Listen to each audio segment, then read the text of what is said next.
Be perfect, as your Father in heaven is perfect. That's what Jesus said in Matthew 5:48. Pause. And let's be honest. That sounds impossible, right? What did he mean?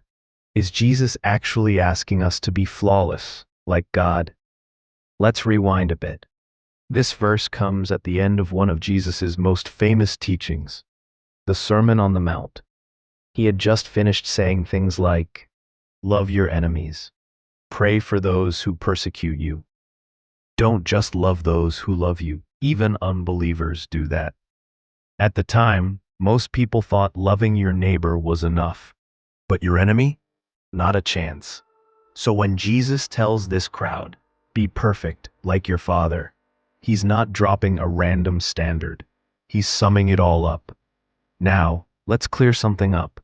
When Jesus says perfect, he's not talking about being sinless or never making mistakes. The Greek word used here is teleios. It means complete, mature, whole. Jesus is saying, love like your Father, fully, completely, without favoritism. God doesn't just love the good. He sends rain on the just and the unjust. His love is generous, even toward those who reject him.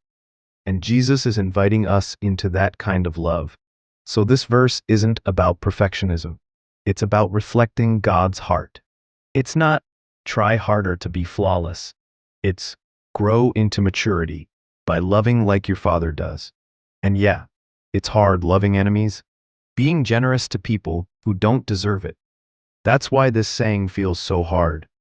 But it's also beautiful because it shows us what God is really like. And it calls us to something higher than just being nice. It calls us to love big, to love like God, to be complete in mercy, perfect in love. So the next time you hear that verse and feel overwhelmed, remember, Jesus isn't crushing us with impossible expectations. He's inviting us into the kind of life that reflects the kingdom. A life shaped by grace. A life that looks like Him.